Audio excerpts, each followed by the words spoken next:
Well, there is a symbol that is used in the Bible that has taken on a different meaning in our modern day culture. And that symbol is the symbol of the rainbow. Nowadays, it's commonly used in a different context than what it symbolizes in the Bible.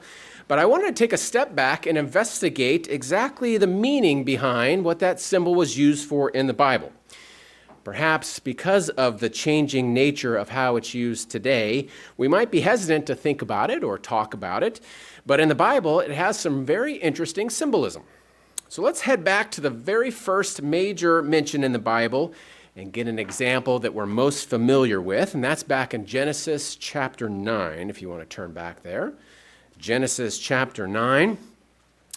Now, we remember the context behind this story. We have Noah and his family. They build an ark. They get into the ark. The rain comes and destroys everything around them. And the account here in Genesis, it goes pretty quickly, but I would imagine this was a very eventful time, very traumatic to get all these animals on board, this deluge of water being cooped up on this giant boat, and then finally to get out of that thing and to get back out on dry land. And once they get out of the boat, it's the same land as before, but yet totally different for sure. I'd like to pick it up in verse 8 of chapter 9. This is when they're out of the boat, and God is talking to Noah about what just happened and what is about to happen next. Genesis chapter 9, picking it up in verse 8, again, Genesis 9, verse 8, it says, "Then God spoke to Noah and to his sons with him, saying this, 'And as for me, behold, I will establish my covenant with you and with your descendants after you, and with every living creature that is with you, the birds, the cattle, and every beast of the earth with you. Of all that go out of the ark, every beast of the earth.'" So that's everything and everyone, really. This covenant, this promise, was extended to everyone and every person of all time. Verse 11.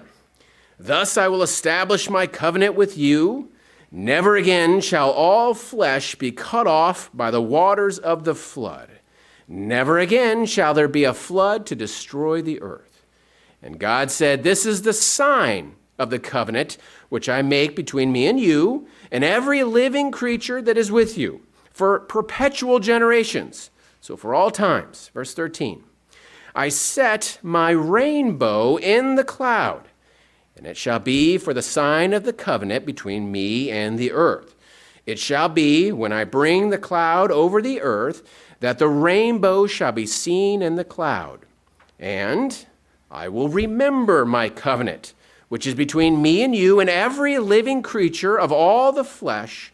The waters shall never again become a flood to destroy all flesh." Verse 16. "The rainbow shall be in the cloud, and I will look on it to remember the everlasting covenant between God and every living creature of all flesh that is on the earth." So some people have speculated over the many years that this is perhaps a new way God was bringing water onto the earth. It says that before then there was like a mist that came up in water. That's speculation, but some say that this is the first time a rainbow could have been possible if that's what God did. The Bible doesn't say for sure. But you might also know what translation I'm reading from, because I said the word rainbow. Not all of them do. Perhaps your translation doesn't have rainbow there, because the word is just bow, or a war bow. There isn't a separate Hebrew word for rainbow as we know it, but I think you get the visual there. The bow, especially thinking back to the ancient Near East, this iconic kind of carved bow shape. You can see how they drew the analogy there. And especially after the rain, they saw that same shape. That word is used over 70 times in the Bible, and the vast majority of them are used as in a bow, as in a hunting bow, as in archers that use the bow, or hunting with a bow. One of my favorite scriptures in the whole Bible, it's used as an analogy of pure strength, pure manly strength. It says, his bow will never be broken. It's the same word there, used to be something that symbolizes tough, powerful, strong. Maybe not the first thing that pops into your mind when you think about a lovely rainbow up in the sky. Let's turn back to Revelation chapter 4, though. Revelation chapter 4. Revelation chapter 4, we'll start in verse 1. Revelation 4, verse 1. It says, "After these things I looked, and behold, a door standing open in heaven. And the first voice which I heard was like a trumpet speaking with me, saying this, 'Come up here, and I will show you things which must take place after this.' And immediately I was in the Spirit, and behold, a throne set in heaven, and one sat on the throne." Incredible visual here. "And he who sat there was like a jasper and a sardius stone in appearance, and there was a rainbow around the throne." A rainbow around the throne in appearance like an emerald. Now, this really is the word rainbow here. The ancient Greek did have a word for rainbow as we understand it. It's used here, and it's used in Revelation chapter 10 and verse 1. And in that passage, it says, "A mighty angel comes down from heaven, clothed with a cloud and a rainbow over his head." And you can see this depicted in ancient or classical religious artwork if you look for it. It's not as common as you might see like a halo or a yellow disc around people's heads. That's everywhere. But if you look in some of these artworks, you'll see a rainbow, and it often surrounds the entire person. That's how it's often depicted. And if you look for it, you'll see it in all sorts of different places. But it's kind of interesting here that the symbol of a rainbow is literally one of the first things in the Bible, and it's one of the last things mentioned in the Bible. And it's also in one other noteworthy place. Let's go back to Ezekiel chapter 1. Ezekiel chapter 1. We're going to pick it up in verse 26 of Ezekiel chapter 1. Ezekiel chapter 1, verse 26. It says, "And above the firmaments over their heads was the likeness of a throne." So another example of what this throne looks like. "In appearance like sapphire stone. And the likeness of the throne was a likeness with the appearance of a man high above it. Also from the appearance of his waist and upward, I saw, as it were, the color of amber, with the appearance of fire all around it.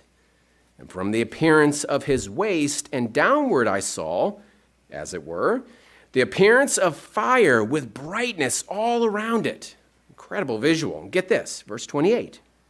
"Like the appearance of a rainbow in a cloud on a rainy day, so was the appearance of the brightness all around it. This was the appearance of the likeness of the glory of the Lord. And when I saw it, I fell on my face, and I heard a voice of one speaking."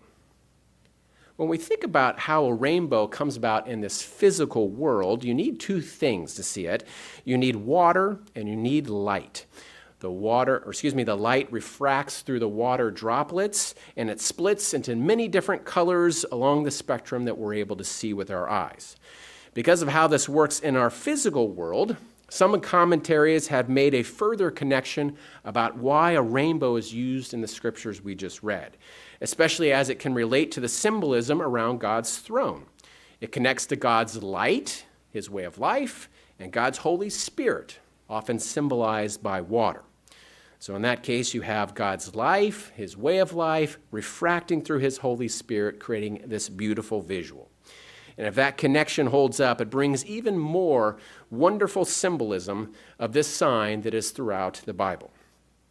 In conclusion, the sign of the rainbow indicated God's covenant faithfulness with Noah, but it also is part of his divine glory and demonstrates his majesty and authority over all things big and small. And when you see that symbol in the sky, it should call to our minds more than just a promise that God won't flood the entire earth again, which he won't, but also as a symbol of the powerful majesty of the creator of the universe. That same God that talked with a family after a flood is the same God that wants to have a relationship with us today. And that same God family is inviting us to participate and join his spiritual family forever. The rainbow is more than a beautiful visual saying that the rain is about to stop, but also an incredible symbol of the promises yet to come.